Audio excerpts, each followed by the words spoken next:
Alright, welcome back, ladies and gentlemen, to the Chupacabra's lair. I'm your host, Larry, and we're back for, this time, a steampunk adventure. We're gonna be checking out some Vaporum here today, which is coming out on September 28th. I'm actually going to check after I'm done recording when I'm allowed to post this video for everyone to see. It might be just before, it might be just after they eventually do launch. And this is a game that is one of those tile-based RPG dungeon crawling adventures where you progress one tile at a time. You can look to the left, look to the right, kind of swizzle around and strafe. And it's very much like The Legend of Grimrock, or The Legend of Grimrock 2, where you kind of went through an underground labyrinth. The difference, of course, being that in this game we have a bunch of steampunk technology. And also, instead of your traditional evil stone dungeon buried underground, we've got a bunch of steampunky pipes and some massive machine building thingamajig that we'll find out more about as we go in here. For those curious, this is a game made by Fatbot Games, SRO.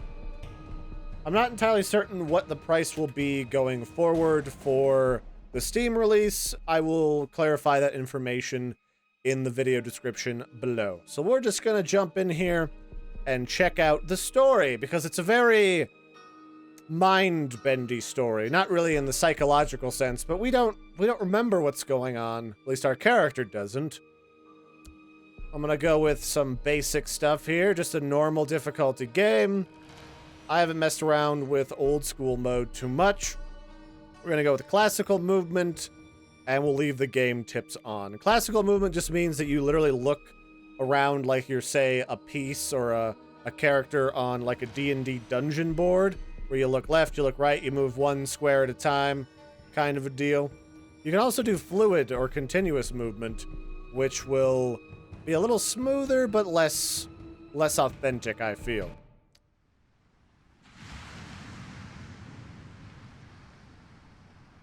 Salty stench of sea and chilling gale at my back awakened me from a disturbed dream. Dream filled with familiar voices and fear for my life. The bitter sense of betrayal stemming from the dream was interrupted by a sudden sound.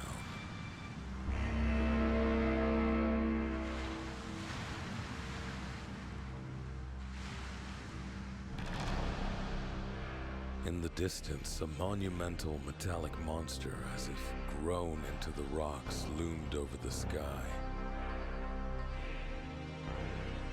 Despite the fear this colossus exuded, I was attracted to it somehow. With nothing to lose, I went after the light.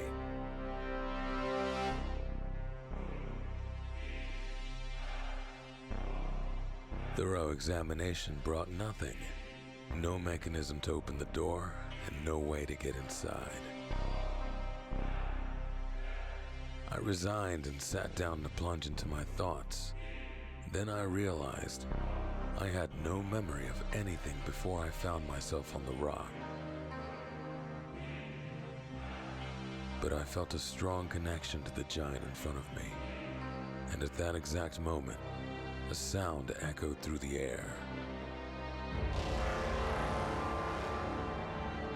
Invading my body as if identifying me.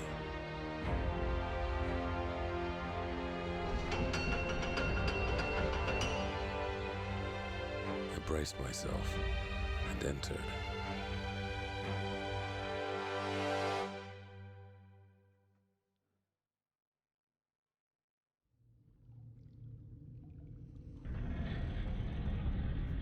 All right, well, that's a foreboding entry to this game. So yeah, that's Vaporum. We are I'm inside now, but I'm not sure that's a good thing. We are one unknown gentleman who has found himself in front of some sort of massive steampunk monolith that is present at the edge of the ocean. What has happened to us, who we are, what all is going on, what this place is, Well, that's all part of the question, isn't it? So we've entered here because, well, we woke up outside and there really wasn't a lot to say. I don't really like dying alone on an abandoned shoreline with nothing but the cold to greet me, so we're basically just gonna have to try to find our way through here and figure out what exactly is going on. Who knows? Maybe somebody's alive in here who wants to give us a hand. Only time will tell. Got some levers here. Looks like the lights are still on, which is good. The cogs are still running. I'd like to say this place doesn't seem terribly old, but it's hard to say. I mean, the idea behind the steampunk universe is that everything that's in here is kind of like, instead of developing gasoline or more advanced forms of fuel, we ended up going along and creating just higher and higher levels of steam technology, and we kind of backed ourselves into a technological corner, so to speak. So yeah, we don't know much about what's going on here. We're just trying to follow the glowing lights and get some of these machines working. Although this place does kind of look like it was abandoned for a little while. I'm not entirely keen on what Greeblies might be living here, but what's fine. We'll just turn on all of these. I think these are supposed to be water pumps that power these pistons and open these doors. What does this say? Working rig. Wear a working exo rig beyond this point at all times. Failure to do so may endanger the lives of others and your own. Alright, so this is kind of getting to be like the Surge all of a sudden. Also, the game is kind of old school in that it wants you to manually save now and again. So I'm actually going to delete my old saves when I was playing around before. And I'm going to call this, Belly of the Beast. That should be good.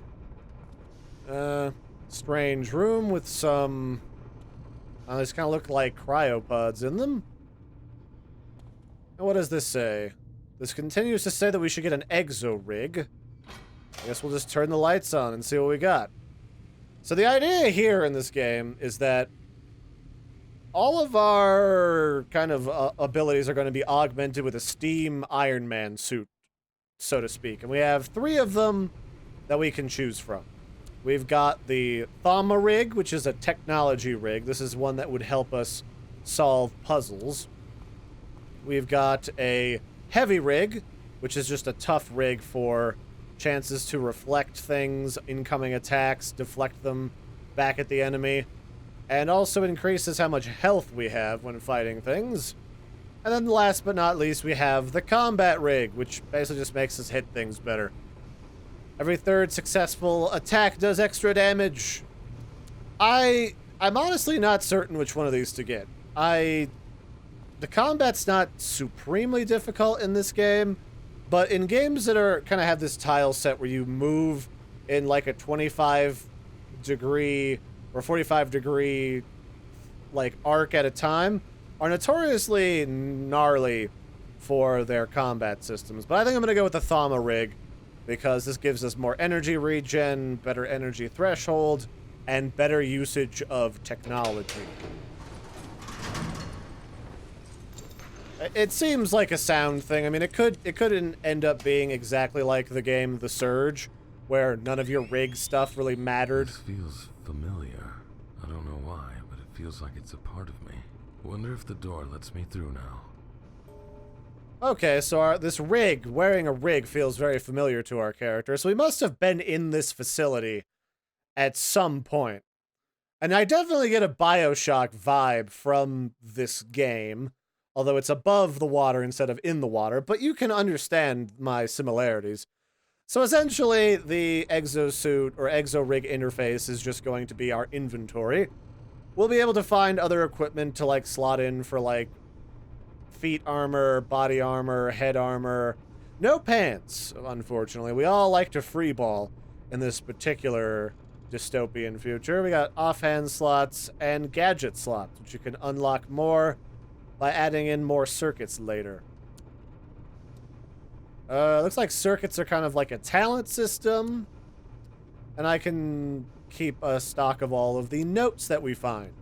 I will say there are a lot of little, like, leftover notes that people have left around. One of those classic caveats of, like, old horror games. But they are, for the most part, narrated, so my job is made all the easier in this game. Although, unfortunately for us, there's these robots, like this thing, and they... I don't know, whatever happened, they don't like us anymore, and they will touch our booty. Big time. So funny enough, our paths are often blocked by destroyable objects like these barrels, but I'd figure with like an exosuit of some variety, you could just push them out of the way. You know, you'd think. So here's an old locker room. Got some people's closed lockers. No real way to, if I use my middle mouse, I can kind of look around here. No real way to bash these open, which I'd figure once you found a melee weapon and you had like an empowering exosuit, even a steam-powered one. Like, steam-powered machines have an assload of torque. Like, they could probably rip through one of these lockers, no problem, even just ripping the door in half. So inside of here we have a crowbar and something for you. Morning, Kinley. Here's something to blank. So there we go. It just tells us that right mouse button, left mouse button, smack things, etc., etc. And then you can press Z. You can have multiple. This will come in handy. And there's writing on it. Happy anniversary, Gordon. Who's Gordon? Oh, it's a Gordon Freeman joke. I see what you guys did there. I wondered about... Something about that didn't quite click with me the first time I started experimenting with this game, but I get what you're doing there. Make Half-Life 3 already. Huh, Valve? So yeah, that was somebody's anniversary present. Now we can left-click to smack things. It's not the most useful thing in the world, but it works. We can use this to smack these barrels and get whatever this is. It's a sack with 2 ammunition. Looks like musket balls or something. Sort of advanced, this technology in this universe, but sort of kind of old school too to some degree. I guess I'll be polite and close the door. Things are looking kind of crunked enough already without me cluttering up the place. You'd think you could like harvest this robot for some parts or something. Like that thing there kind of looks like a nasty needly hook that you could use to jab things. Or maybe to, like, pick locks. But I guess we're not that kind of guy. We might be like an engineer that used to work here. I would actually laugh if we were, say, the janitor.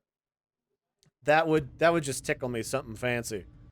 So yeah, we got a map, an automatic map that's populated as we go along. We can hit tab to see that. And we can center it on the player where the little red arrow is in case we get lost.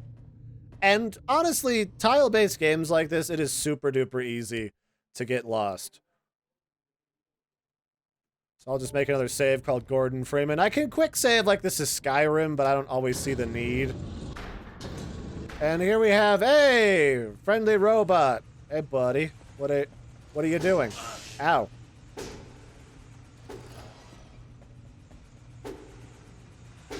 I'm trying to get like some cheap shots in on this robot so I don't lose as much health, but it doesn't really seem to matter. These robots deal a lot of damage to you before they explode. Well, that was unpleasant. Okay, so that was one of those robots that we saw earlier. Pretty much all the robots that you encounter, you'll probably see like a dead one of them on the ground somewhere before that. I'm not really sure which way to go at this point. There's, this key. This needs a key right here. So I don't have a key. That robot isn't, like, made of keys. This isn't like a Zelda game where you fight the demon of the keys and then, like, he spits out, like, the key to your heart, the key to that weird dungeon that your neighbors had and they'd come in with, like, ball gags on Memorial Day. And then, there's also the key of friendship, which can also be used on doors, weirdly enough. Here we go. So this says, beware! Pay attention when working near ground shafts and holes. So I think this is telling us that if you fall into a hole, you're gonna die, which I think is reasonable. We're just gonna have to push this box into said hole. Oh yeah, here we go. Here's another one of those robots that I was talking about. This thing kind of looks like a walking cylinder with stabby feet. Those probably hurt. Those probably hurt a lot. So these are some pretty simple puzzles to begin with, like I think you'd probably imagine. You just push crates around. You think about all of the times that you missed out on, I don't know, asking out that guy you like, and then you go a little bit crazy. What is that, a fidget spinner in that? Kind of that little black thing there kind of looks like somebody put a fidget spinner in this game for a gag. You can kind of tell when things like fidget spinners are on their last legs, because now when I go to the feed store to buy horse food, you can find fidget spinners there now. Okay, oh, another locker room. Any goodies for Larry? I kind of expected to find at least one lavatory, but these have been all pretty much just storage facilities. Hey, we got some booties and a record player, an Arx Vaporum. I'm gonna guess that is in fact like an audio log. A phono diary. Maybe with these I'll learn more about this place. My Marcus was chosen by the Bureau to lead the Arx Vaporum, which is under construction out there on the high seas right now. We decided to accept the offer to live there and lead the research. It's a test our marriage must undergo. I stood by my loving husband through his years in the military, and I'm ready to support him now. It won't be easy. I'll be in charge of a fair amount of research in the tower, but my family means everything to me. Thanks to this commission, the Bureau will provide us with everything for a happy life somewhere on an island of our own. One day. Huh, okay, so this is some kind of research facility. At least they don't beat around the bush with it. They tell you right off the bat, like you're in some sort of crazy steampunk research majigger. So there's a rusty key in this locker, and it's also got a note. New workforce. They sent me a new lad. Name's Ben Kinley. Okay, so we heard the name Kinley earlier in a note. Is that us? They sent me a new lad. Name is Ben Kinley. Not sure why, but he seems to crave the hard work here. Don't know what's so lovely about hauling crates all day long, but he's a good kid. Maybe he wants to impress the big shots from upstairs, get a place on the fueling unit. Or something, I don't know. Ha! Too bad no admin ever comes down here to see us. This is the dump no one cares about. Winnie Bench, Chief Tallier. Okay, well, that's not the friendliest thing I've heard today, but it's not the worst. This has a gun. I have a gun. Haha. Okay, this says surprise oh, okay, it's going to explain to me how guns work. Range weapons are powerful and allow you to attack from a safe distance. However, they do require ammunition to fire. You only need to have the ammunition in your inventory. You don't need to reload them. Well, that's nice. Now we're talking. Okay. Well, I don't really have, like, a shield or anything, so I guess I can equip the gun. And then, surprise find. Whoa, guess what I found in the crates that came in yesterday? Guns! Lots of them! Couldn't help myself and took one, just in case, like. Might be some sort of meltdown, you never know. This now looks more likely, as I heard some experiments went a bit wonky up there in the labs. God knows what they're cooking up, but why the hell do they need guns? And so many of them. Well, it's probably, this is an American research facility, obviously. Sir, I mean, that just seems pretty standard to me, you know. Okay, well, I don't like, oh shit, this thing. Nope, get out of here.